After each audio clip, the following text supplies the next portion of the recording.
Joey here.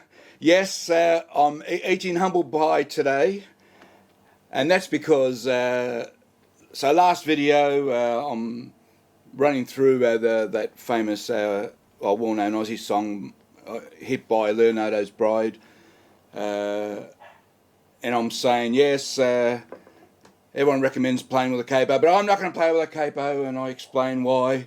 And then I'm still waiting for songs to come back to me. I've got 4 backing tracks floating around with musician friends. I'm waiting for them to do their bit, send it back to me so I can put it together. So I've got to think up of other things to do while I'm waiting for that. And so I'm going through my list of 50-year-old songs, and I come across this one by the Stones, one of my favourite Stone numbers, Tumbling Dice. Popular song, great guitar song, fun to play on the guitar.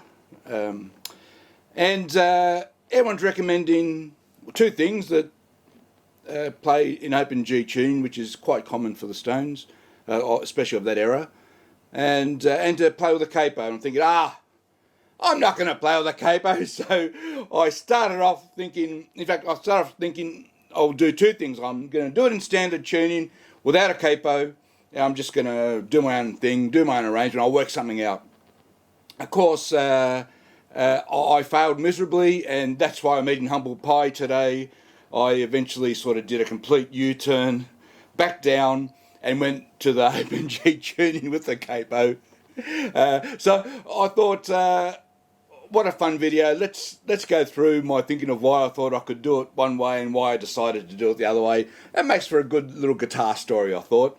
One thing that helped me make up my mind definitively was, so I've used, once again, this is the 2nd or 3rd time I've used James' channel.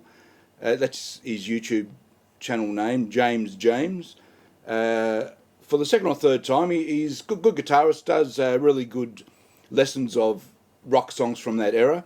So highly recommended. So I've learnt the sort of Keith Richards rhythm part from him. And then while I was sort of contemplating what am I going to do with the lead, I'm looking for ideas, and I stumbled across another really good channel. This guy, the channel's name is Showr, SHOWR, one word, and he does the Mick Taylor lead from a session, from the Montreux sessions, and I think James has copied, or not copied, been inspired by that version of the song for his rhythm lesson. It's called the Montreux Sessions or Rehearsals or something. Very famous name, Montreux. We'll come back to that at the end of this video for another bit of rock history. Montreux.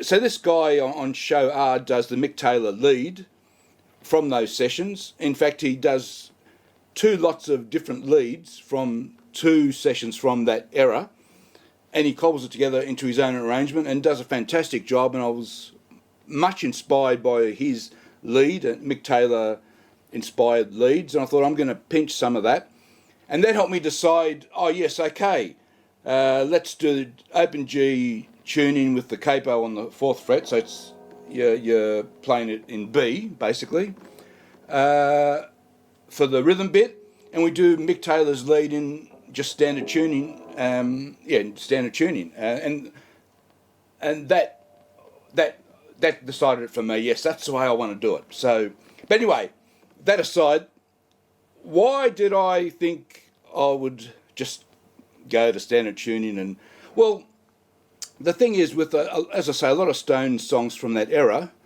they use open G tuning a lot. Songs like Brown Sugar, Honky Tonk Women, all using open G tuning. And I've been in a lot of garage bands that have done those songs over the years, and none of us ever bothered doing it in open G tuning. You just do it in standard tuning. Always. There's, without exception, I can't think of a single time anyone ever bothered retuning their guitar to do any of those songs. So you just learn to do it in open G tuning. You learn to do it in standard tuning. The thing about open G tuning is, and this is in standard tuning by the way, I'm going to use this guitar for Mick Taylor's lead bit, and I'm going to have my Strat in open G tuning. We'll look at it later to sort of see the difference.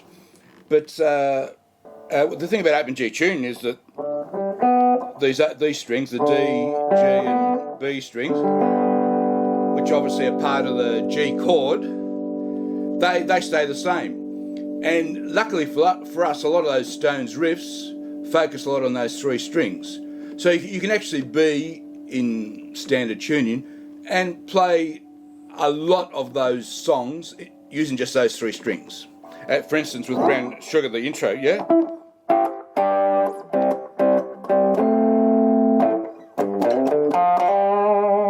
Obviously, you can do that in standard tuning without a problem. You are skipping one of the bass notes, but you can get away with it if you're playing with a bass guitar or a second guitar, you get away with that. So yeah, so that was my thinking. Oh yeah, open G, we turn it into standard tuning quite easily, and rather than do it in B, I'll just do it in G, and that means once again, just focusing on those strings.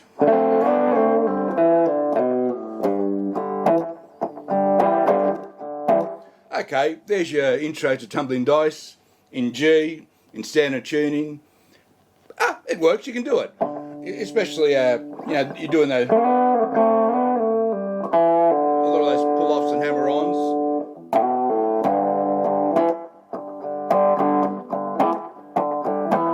And you're using, to do your sort of riff, you're using the E note there. Yeah, so that sort of works all right. When you get to the little chorus bridge bit, where are you? Yeah. And there's that pattern again. From Brown Sugar.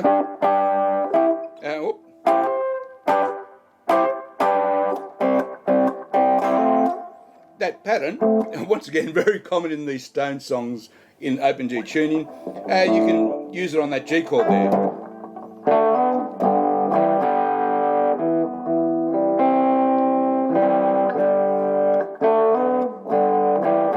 Then you go to the C. Now it starts to get a bit tricky in standard tuning. It gets finicky.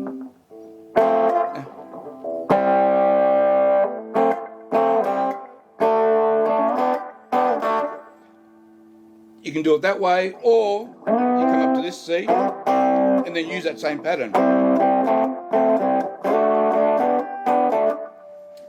And that works. You can do it. Okay, you can do that.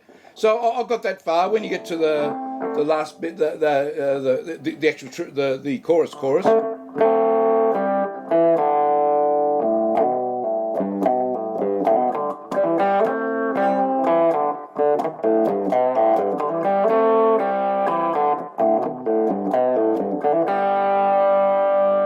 That works all right as well. I like the sound better of doing when you're when you're in B.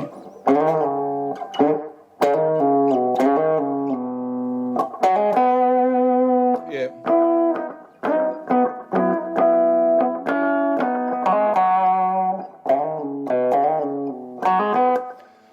I do like the slide bit when you got the capo one doing that slide bit in B rather than also that's starting to get a bit too bassy. So this was what got me thinking about let's just go back to the way everyone else does it. It just works better, sounds better, and is cleaner. I'll show you why it's cleaner when I change to the Strat. The other thing was, oh God, do I have to, when I was thinking about the lead break, oh God, do I have to work out the, once you start using the E string and A string in any guitar part, so I've got to not only go 2 steps back, I've got to go back into standard tuning for those 2 strings. Anyway, it was getting too hard. I thought, let's just do it the way everyone else does. So I've shown, yes, you can play those bits in standard tuning in G or whatever you want, but in standard tune you can do it. It ends up being in G. I think it ends up being a bit too bassy. You're starting to use that G string that G note on the E string. It's, to me, just introduces a bit too much bassiness to the sound, and just doesn't sound as good as the key that the song's in. I had to. This is where my eating humble pie comes into it. I had to admit, actually, it's a lot better in its true key. As I always say, every song has a sweet spot, and the way the Stones do it, yeah, that probably is the sweet spot.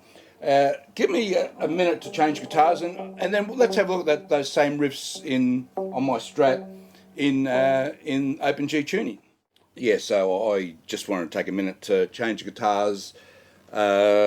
Just make sure I'm in tune. Like you only need a few minutes in a hot, warm room for the guitar to go out of tune. And yes, I'm. Oops. Yeah. There we go.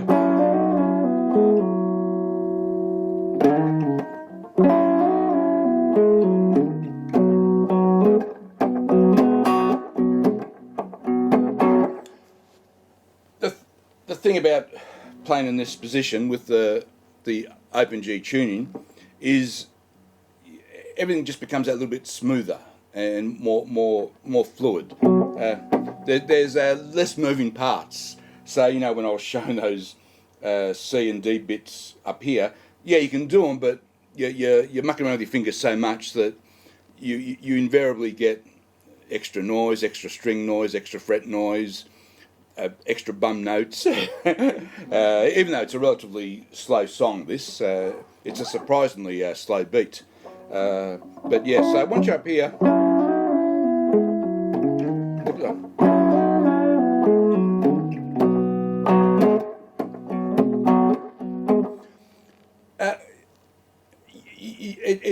that's much smoother than doing it holding down a G note in standard tuning. Clearly, and it feels better. And you're focusing on less things to do with your fingers, and you get into a nice groove. And then when you're up here, the beauty about once you're in the open G tuning, you're getting the extra bass note in there.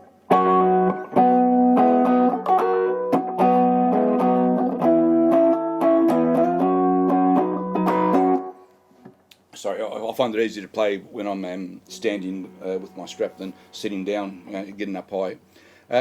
So yeah, those bits are much smoother than when I was doing it before, and you get the bass note in there.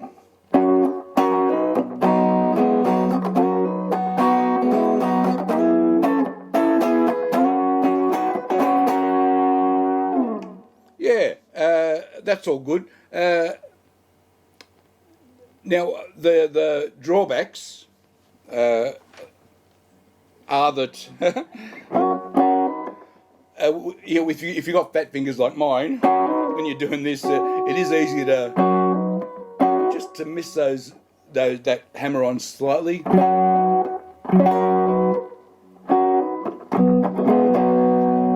So that's something to watch out for. Also, and here's a tip for if you ever have to play this live. You're warming, you're getting sweaty. Because if you're doing that rhythm bit, when you get to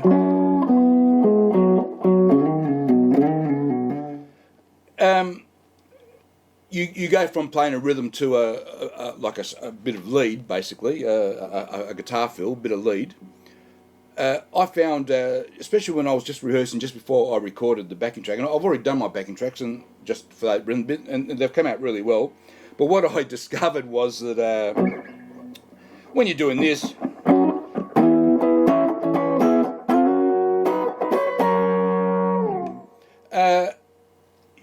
especially over a couple of rotations, my pick's starting to disappear in my fingers, right?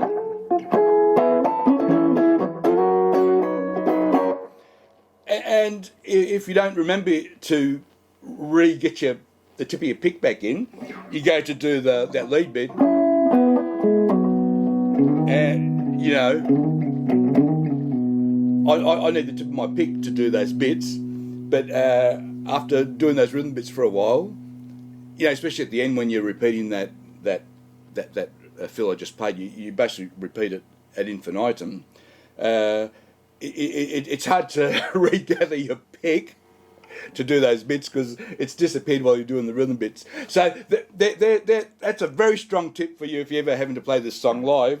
Just when you get to that final bit before that fill, just make sure you've got your pick with your tip shown back in there, just in case like me, it's ended up disappearing in your fingers. And you know, for those rhythm bits, you might be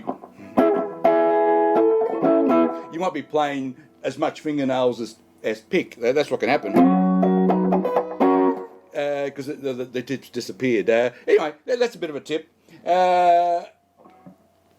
Yes, much nicer playing that rhythm bit with capo on the fourth. Open G tuning just sounds a lot better.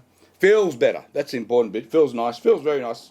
This bit, that feels nice. It all feels nice. Sounds better. And it is such a fun song to play. So I haven't learnt the Mick Taylor lead bit yet. I'll need 3, 4, 5 days to do that. And so I'll do that over the forthcoming week, and then put up my arrangement of it. Strongly inspired by James and Show R. I'll make sure I reference those when I do the final song.